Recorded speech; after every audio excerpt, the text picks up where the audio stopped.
बिस्मिल्लाहिर्रहमानिर्रहीम। अस्सलामुअलैकुम। तमाम व्यूअर्स को खुश आमदीद, मेरी तरफ से वार्म वेलकम।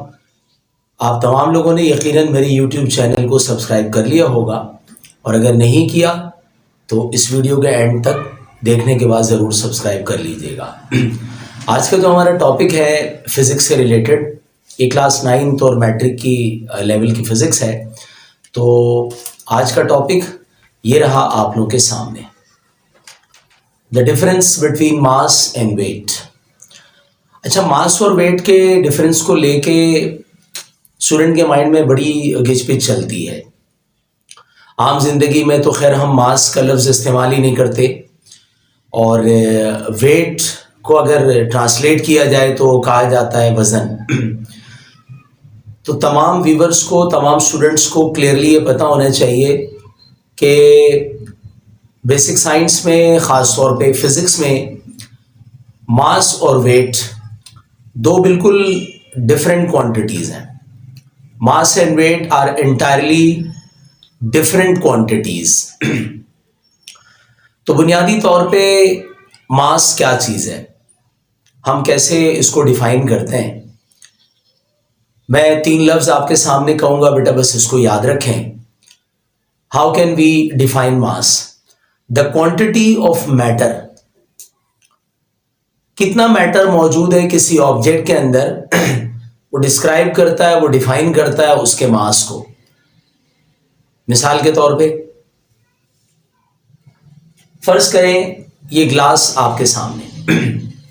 अब मैं जग में से, बॉटल में से ग्लास में पानी डालता हूं, तो ये जो ग्लास है अगर मैं इसको कंप्लीटली भर दूं तो इसके अंदर जो पानी की मिकदार है, इसके अंदर जो क्वांटिटी है मैटर की, पानी की, वो जाहिर सी बात है इस ग्लास की कैपेसिटी, इसके वॉल्यूम के हिसाब से। तो ये ग्लास जो है इसके अंदर पानी आ गया, पूरा भर गया, इट्स क्वांटिटी ऑफ मैटर। अब मैं आपसे कहता हूँ बेटा एक काम करें, आप ऐसा करें, अब एक जग लें, उस जग को पानी से भर दें। फिर आपसे कहा जाए कि ऐसा करें, आप एक कूलर लें, उसको पानी से भर दें। कोई टैंक है, बहुत बड़ा टैंक है, उसको पानी से भर दें। तो बड़ा सिंपल क्वेश्चन है, ग्लास में पानी की मिकदार ज्यादा है, जग में पानी की मिकदार ज्यादा है, या कूलर में पानी की मिकदार ज्यादा है, या टैंक में मौजूद पानी की मिकदार ज्यादा है? तो यकीनन आप तमाम लोगों का आंसर यही होगा, आप तमाम स्टूडेंट्स का जवाब यही होगा कि सर टैंक के अंदर जो पानी है वहां क्वांटिटी ज्यादा है, कूलर में जो पानी है उसके मुकाबले में कम है, जग में पानी और कम है, ग्लास में क्वांटिटी ऑफ मैटर और कम है। बस इसी क्वांटिटी ऑफ मैटर को, इसकी जो मिकदार होती है मैटर की, इसको कहते हैं mass. So how can we define mass? The quantity of matter contain in a body is called its mass. ठीक, ये कॉन्सेप्ट बड़ा सिंपल है। फर्ज करें मैंने एक छोटे से पत्थर की मिसाल दी आपको, छोटा से एक कंकर है, उसके अंदर क्वांटिटी ऑफ मैटर कम है, ठीक है। एक बड़ी सी चट्टान है, उसके अंदर क्वांटिटी ऑफ मैटर ज्यादा है, लेकिन उस चट्टान के मुकाबले में जो पहाड़ है वहां क्वांटिटी ऑफ मैटर और ज्यादा है। तो जहां मादे की मिकदार ज्यादा होगी, जहां क्वांटिटी ऑफ मैटर ज्यादा होगा, याद रखें वहां मास ज्यादा है। तो फर्ज करें स्विमिंग पूल है, उसके अंदर पानी है, दरिया है उसमें पानी है, और आप खड़े में साहिल समंदर पे, समंदर के किनारे, और आपसे पूछा जाए समंदर का पानी, तो समंदर के पानी का मुकाबला स्विमिंग पूल के पानी से नहीं किया जा सकता। स्विमिंग पूल के अंदर पानी की मिकदार समंदर के अंदर मौजूद पानी की मिकदार से, क्वांटिटी से बहुत कम है, सी वाटर बहुत ज्यादा है। इसीलिए आपको कहना चाहिए कि समंदर में जो पानी है उसका मास ग्रेटर है। तो जितना ज्यादा क्वांटिटी ऑफ मैटर, उतना ज्यादा उस ऑब्जेक्ट का मास। ठीक, मेरे ख्याल में गुड हो गया, ये बेहतरीन हो गया। So how can we define mass? The quantity of matter present in a body is called its mass. मास क्या चीज है? उर्दू में कह देता हूँ। बहुत सारे बच्चों को उर्दू की तरह समझ कम होती है, क्योंकि ये वीडियो नो डाउट स्टूडेंट्स के लिए भी है, लेकिन ये बड़े लोगों के लिए भी है और पुराने वक्तों के तरह लोगों के लिए भी है। उसकी वजह ये कि आज का बच्चा उर्दू से बहुत दूर हो गया है और ज़रा से उर्दू के कुछ अल्फाज इस्तेमाल किए जाएं तो आज की जनरेशन का जो बच्चा है वो सर पकड़ लेता है। द क्वांटिटी ऑफ मैटर, मादे की मिकदार, इसको कहते हैं मास। और आप लोगों को सुन के बड़ी हैरत होगी कि जो मास है इसको उर्दू में क्या कहते हैं। तो बेटा अपनी जबान को भी प्रमोट करना चाहिए, ठीक है। मास को उर्दू में कहते हैं कमियत, मादे की मिकदार को हम कहते हैं कमियत। The quantity of matter contain in a body, the quantity of matter present in a body is called its mass. तो खैर उर्दू को अब जो हम लोगों ने बना दिया है उस पर मुझे एक मिसरा याद आ गया, उर्दू का जनाजा है जरा धूम से निकले। खैर बहरहाल, तो what is mass? Mass is the quantity of matter, okay. तो बात करते हैं अब वेट पे। अच्छा, ये जो लफ्ज हम इस्तेमाल कर रहे हैं वेट, उर्दू में अगर इसको ट्रांसलेट किया जाए, उर्दू में अगर मैं इसका तर्जुमा करूं तो वेट का तर्जुमा उर्दू में है वजन। अब थोड़ी सी प्रॉब्लम हो गई। प्रॉब्लम ये हो गई कि आम जिंदगी में, डेली लाइफ में हम जिस चीज को वजन कहते हैं, बेटा याद रखें हम फिजिक्स वाले उसको वजन नहीं, उसको मास कहते हैं। तो चले मैं एक आसान सा हल बता देता हूं। फिजिक्स ये कहती है हर वो चीज जिसको आप किलोग्राम में मेजर करते हैं, ग्राम में मेजर करते हैं, ग्राम, किलोग्राम, मिलीग्राम, माइक्रोग्राम, सेंटीग्राम, यानी आप इस यूनिट में जिस चीज को मेजर करते हैं, हम फिजिक्स वाले उसको वेट यानी वजन नहीं कहते, हम उसको मास कहते हैं, ठीक है। अब मिसाल के तौर पे एक शख्स है, वो जाए और वो सब्जी खरीदे, टमाटर खरीदे, कहेंगे जनाब 2 किलो, कहते हम किलो कहते हैं, वैसे बुनियादी तौर पे किलोग्राम है, कहेंगे जनाब 2 किलोग्राम टमाटर दे दो। टमाटर वैसे सस्ते हो गए, रेट बहुत हाई थे, आज ही मैंने टमाटर लिए 50 रुपए किलो। तो बहरहाल अब आप जाएं टमाटर खरीदें, आप कहें 2 किलो टमाटर दे दो, वो कहेंगे यार जरा इसका वजन करो। नॉट वजन करो, वो वजन हम आम जिंदगी में कहते हैं वेट। वेट एक अलग क्वांटिटी है, वो असल में क्या चीज है? मास है, क्योंकि वो ग्राम में या किलोग्राम में मेजर होता है। तो हर वो क्वांटिटी, हर वो फिजिकल क्वांटिटी बेटे जो ग्राम या किलोग्राम में मेजर होती है, इट्स नॉट वेट, वजन नहीं है, वो मास है, ठीक है। हम उसको क्या कहते हैं बेटा? उसको कहा जाता है मास। तो यकीनन आपके दिमाग में ये सवाल जरूर आएगा कि सर ठीक है, बात समझ में आ रही है, हम आम जिंदगी में हर उस चीज को जो हम मेजर करते हैं ग्राम में, किलोग्राम में, हम उसको कहते हैं मास, और उर्दू में उसको कहा जाता है कमियत। सर लेकिन सवाल ये, फिर ये वजन क्या चीज है?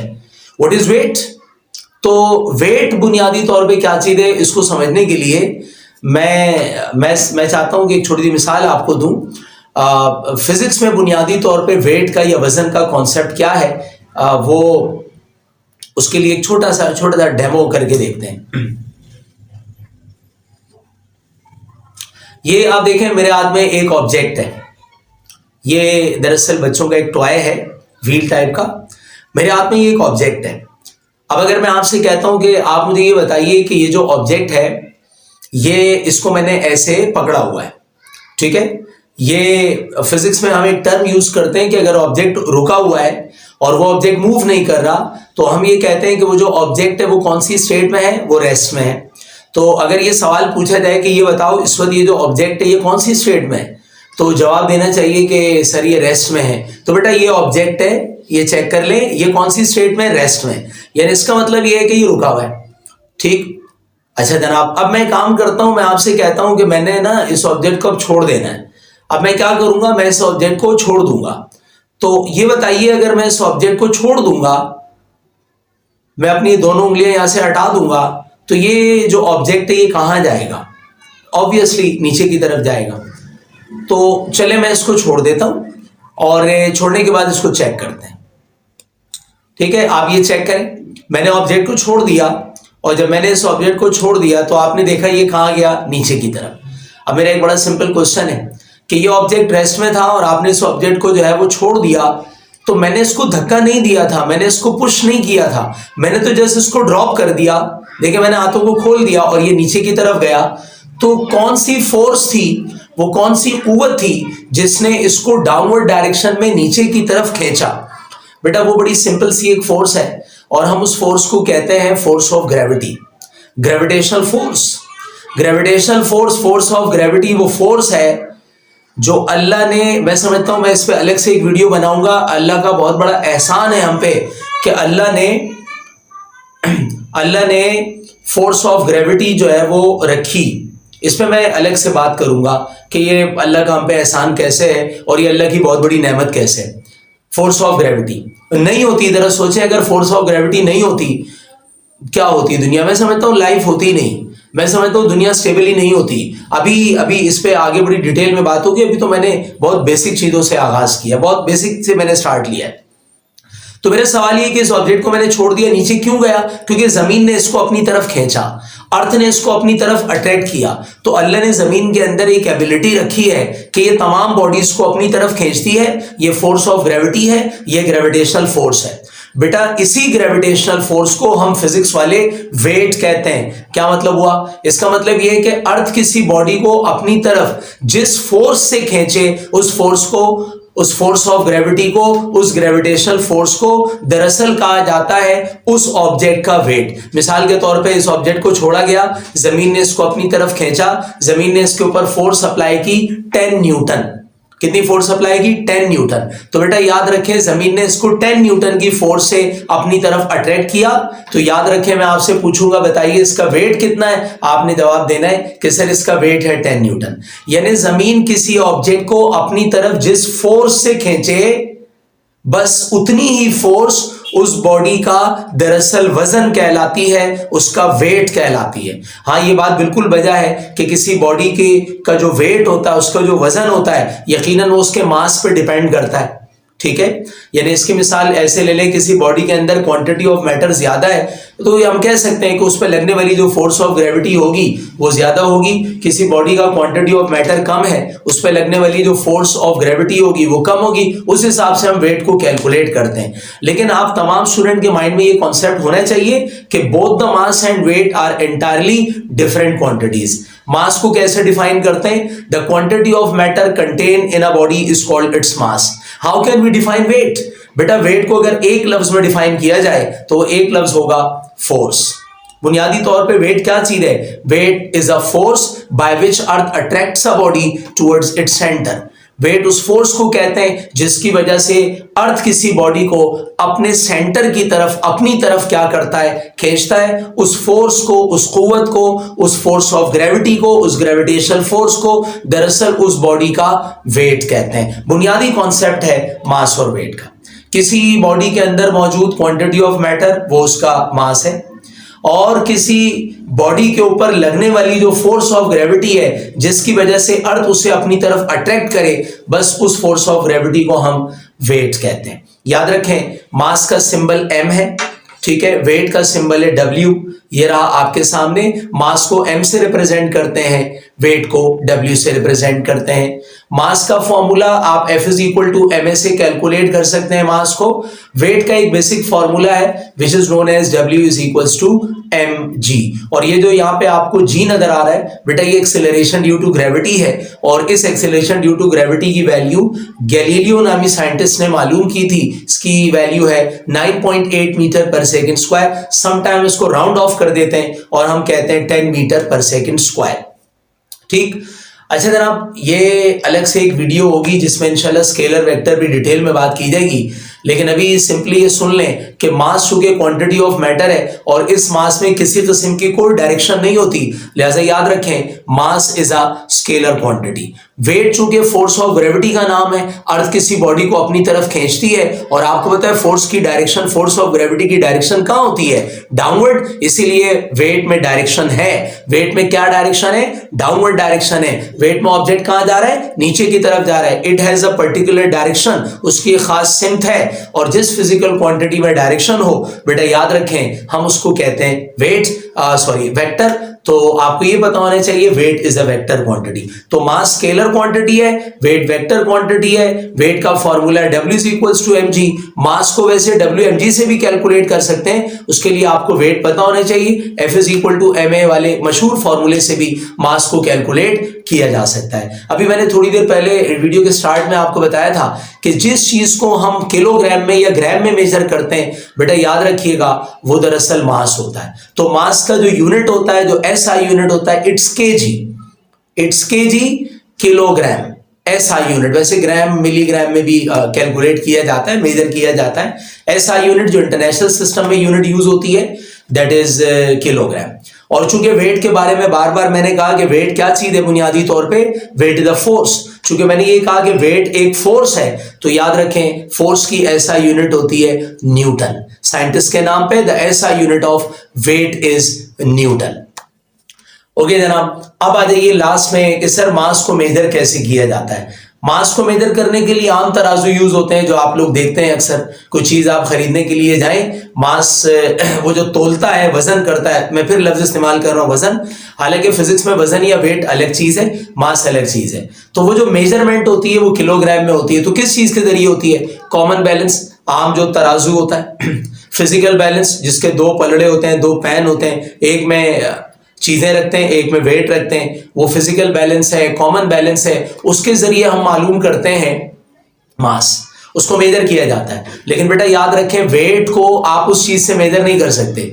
वेट को मेजर करने के लिए बड़ा स्पेशल एक बैलेंस है, और यकीनन आप लोगों ने देखा होगा।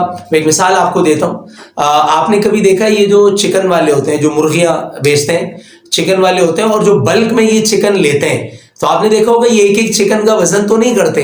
ये जब बल्क में लेते हैं तो कैसे करते हैं? पूरा एक क्रेट होता है, उस क्रेट के अंदर बहुत सारी मुर्गियां होती हैं, और एक बड़ा सा पोल होता है, उसमें एक हुक लगा होता है, एक मीटर गोल सा लगा होता है। ये देखें आपके सामने, ठीक है, इसको चेक कर लें आप। तो इसको कहते हैं स्प्रिंग बैलेंस। इसके अंदर एक स्प्रिंग होता है, और जब आप उस क्रेट को उसमें हैंग करते हैं तो क्रेट नीचे की तरफ, फोर्स ऑफ ग्रेविटी नीचे की तरफ एक्ट करती है। अंदर एक स्प्रिंग मौजूद होता है, स्प्रिंग खुलता है, सर्कुलर एक व्हील होता है, व्हील घूमता है, और वो जो निडल है वो ऐसे मूव करती है। और उसी निडल की वजह से आपने बहुत दफा सुना होगा डेली लाइफ में, इस बैलेंस को नाम दिया जाता है कांटा।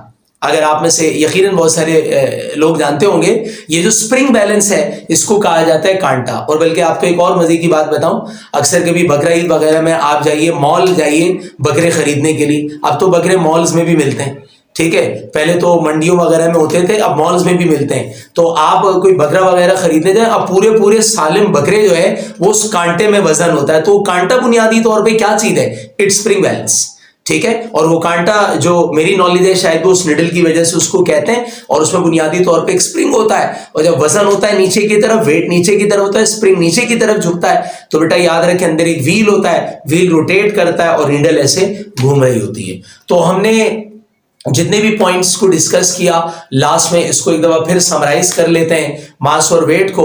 मास, the quantity of matter contain in a body is called its mass. On the other hand weight is the force by which earth attracts a body towards its centre. मैंने कहा कि मास में कोई डायरेक्शन नहीं होती, so mass is a scalar quantity.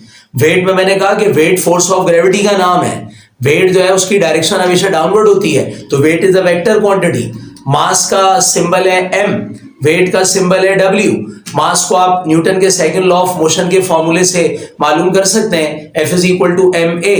और बेटा weight को मेजर करने के लिए बड़ा बेहतरीन फॉर्मूला है, W is equals to mg, ठीक है। मास के बारे में याद रखें, इसकी SI यूनिट होती है किलोग्राम। वेट चूंकि फोर्स है तो इसकी SI यूनिट होती है न्यूटन। मास को फिजिकल बैलेंस से या कॉमन बैलेंस से आप जो मेजर करते हैं, इट्स मास। और वेट को मेजर करने के लिए हम क्या इस्तेमाल करते हैं? हम यूज करते हैं स्प्रिंग बैलेंस। तो अब आपके सामने मास और वेट का डिफरेंस है। Look at this difference, the difference between mass and weight. ये रहा आपके सामने मास और वेट का डिफरेंस, ठीक है। तो उम्मीद है कि आज का जो मेरा टॉपिक था मास और वेट का डिफरेंस, मैं ये उम्मीद करता हूं कि आप तमाम लोगों की समझ में आ गया होगा। और आखिर में बड़ी अहम बात है, और यकीनन हर टीचर के लिए और हर वीडियो बनाने वाले के लिए ज़रूरी भी है, मुझे यकीन है कि आप लोगों ने मेरे YouTube अनवर फ़ानी ऑफिशियल को सब्सक्राइब कर लिया होगा, और अगर आप लोगों ने अभी तक नहीं किया तो ये बुरी बात नहीं है। अगर आप लोगों ने मेरे चैनल को अभी तक सब्सक्राइब नहीं किया तो ये बुरी बात नहीं है, ये बहुत बुरी बात है भाई। ठीक है, तो लाजमी सब्सक्राइब करें मेरे चैनल को, और इस वीडियो को लाइक करना, शेयर करना हरगिज ना भूलें। अल्लाह ताला हमारी ज़िंदगी में आसानियाँ दें और हमें आसानियाँ बांटने की तौफीक अता फरमाएं। आप तमाम लोगों को से अल्लाह हाफिज़, अपना बहुत बहुत ख्याल रखिएगा। थैंक यू, अल्लाह हाफिज़।